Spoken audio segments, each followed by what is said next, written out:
Hello friends, good evening and welcome to another session of Tech Tablet Daily Dose with Varun Rao. In today's session, we would be looking at what exactly is intellectual property rights and many things related to it like authorship, trademarks, patent, brands, licensing, protection, copyright.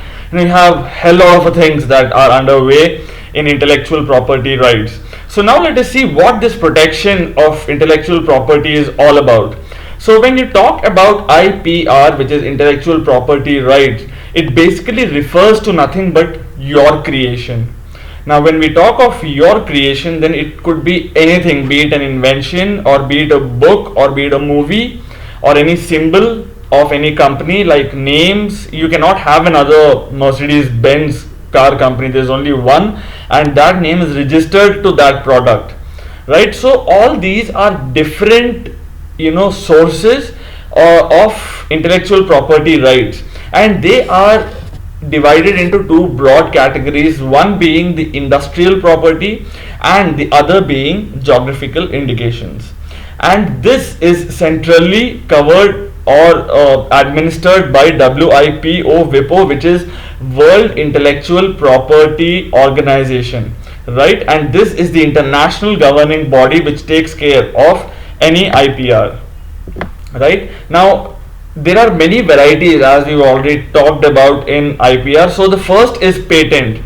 Now what is a patent? It is nothing but it is a set of exclusive rights that are given to you or conferred on you by the state, which is your country, for a limited period of time, right? Now after this time you are supposed to ensure that whatever is your invention, it would get disclosed to public eventually, right? Now these as in patents are generally granted for any new or useful and non-obvious inventions for a period of 20 years, right? After this it would go for public disclosure, right? And 20 years from the date of filing the application of for the patent, right? And this also provides the right to exclude others from exploiting the invention during that period, which means that if you have created a new variety of pencil or a pen, then this variety cannot be created by anyone else, and even if created, then you have a patent, so the founder would be you, and it is only you who can yield the profits of this invention. The next we have is copyrights. Now copyright is generally used when you have any kind of a drawing or a movie, right? So all these like films or anything which is your exclusive creation of art or painting or photography, something like that, then this legal right is given or created by the law of that country, which grants the creator an original work exclusive right for its use and distribution, like Mickey Mouse, or if you're talking of Cadbury advertisement or any movie. All these movies are copyright of that person or that organization, like Yash Raj Films or any person. So it is his copyright and this cannot be stolen by others. The next we have is trademark. Now trademark is nothing but any kind of a symbol like Google, McDonald's, Mercedes, Apple, Nike, Reebok, whatever it is. So all these are recognizable sign, design or expressions which identify the product. Now when you look at this kind of an M, then it's McDonald's, right? So this is how they attract or they create a recognition for themselves. Right now, if you're talking of countries like US, Canada, they also recognize a common law trademark right, which means that action can be taken to protect an unregistered trademark if it is in use, right? So they are generally used to identify the services, right? And these are generally called as service marks. Then we have the industrial design right. Now when you're talking of industrial design right, then this is a visual design, be it on a system or on a piece of paper or anything that is of actual aesthetic value. Right now this has the pattern, color, combination, metal, size, width, dimensions, A to Z of that design, right? And this is this could be two-dimensional or three-dimensional or whatever is the kind of way that you have designed it to produce a product, right? Now this product could be a chair or a bike or a car or a laptop or a any kind of handicraft. Then we have what is a trade secret. Now, trade secret is a very in-depth phenomenon. Now, this is nothing but some secret of that company because of which it is so successful. Right now, it could be a formula, or it could be a process, it could be a design, or anything that involves the company. And if it is leaked, or if it is going out of the bound or going out of limit without the proper source or route, then the trade secret is supposed to be or said to be leaked.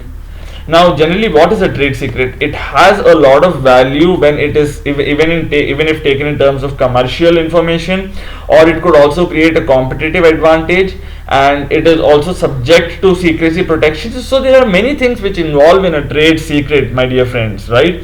And if you're talking of trade secrets, then contrary to the patents that we have, then trade secrets are generally protected without any registration. So it is like a general process which happens in a company which is not, or which generally does not have a registration for its protection, right? And they can be protected for any number of years as long as the secret is safe within the company. The next thing is geographical indications. Geographical indication is like the Bordeaux wine, the Darjeeling tea, the olive oil of Tuscany, right? Some mangoes, like you have so many things. Mysore sandal, this sandalwood which is dug out or got from only Mysore. So all these are geographical indications. It is generally nothing but any product. It could be any kind of a product. It could be a pencil or wine or tea or oil or anything. Now, if it is specific to one particular location, then it is given a GI tag, right? And this is nothing but it acts as a genuinity, right? It acts as a certification for the product which you are about to or supposed to be buying very shortly. And this is because that product which is produced in that particular place, like if you're talking of Mysore sandal which is produced or which is found only in Mysore, then you have a recognition of this piece of wood from that place of origin, because it is one of the best at that place. So it has a lot of geographical origin combined with traditional importance and reputation. So there are many other things. So it is to protect these kind of interests that you have a certification which ensures that it is GI protected. So this is all why we use the GI tagging thing for. So now when you're talking of IPR with respect to India, then Indian government has recently released a new intellectual property right policy which is in compliance with the World Trade Organization's agreement on TRIPS. Now, what is TRIPS? TRIPS is trade related aspect of intellectual property rights. This is nothing but an international legal agreement between all the member nations of WTO. Every country which is registered member of WTO has to agree with the agreement on TRIPS, right?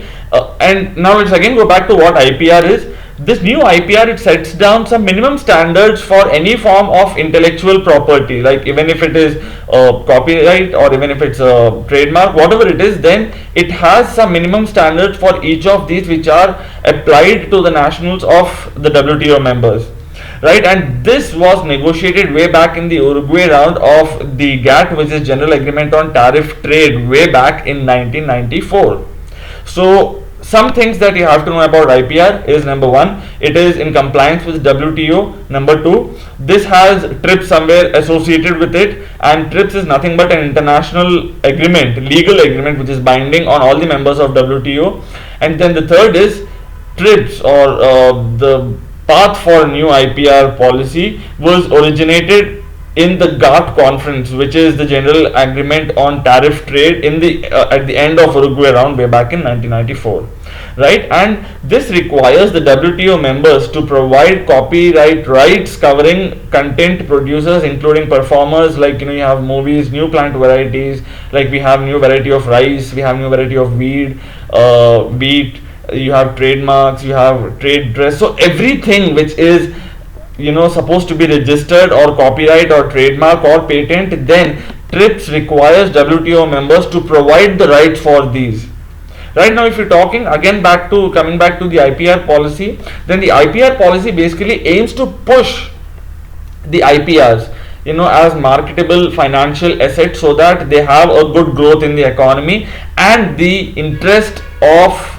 the person who's creating is also promoted for innovation and entrepreneurship, right? And this would be reviewed every 5 years in consultation with all the stakeholders that are with the IPR.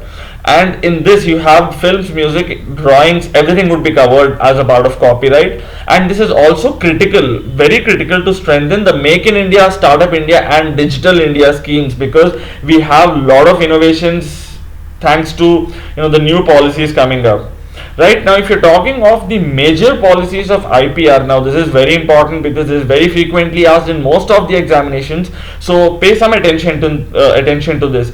The major objectives of any IPR draft, or at least the new IPR draft of India, is to enforce and adjudicate, which is to set a legal framework which is strong, which is the second point, that is legal and legislative framework. The third is commercialization of IPRs for promotion and, or I would say, for effective promotion of interest of every inventor or entrepreneur. You have IPR awareness, followed by generation of IPRs, administration and management, and you have the human capital development. So these 7 objectives are one of the major milestones of IPR draft. And why do we need IPR policy? Uses? Anyone? Right. So generally IPR policy is accorded, or it was accorded to books and publications, but now it has extended its wings also into films, music and industrial drawings. Apart from this, a host of laws would also be streamlined or brought into the gamut, and they are on semiconductors, designs, GI tags, trademarks, patents, and many other things, which are for promoting a holistic, a conducive and a healthy ecosystem to catalyze the full potential of people who are on the roads to invention, or people who are even thinking on these lines or terms. So I hope you have enjoyed today's session on the IPR, which is intellectual property rights and its protection, and you have understood what its history is, how did it take its origin, and what are the different types of IPR. So I hope you have enjoyed the session. Do stay subscribed to this channel, Tech Tablet Daily Dose, for many more videos yet to be shared and a lot of information yet to be exchanged between us. Thank you. You have a great day there.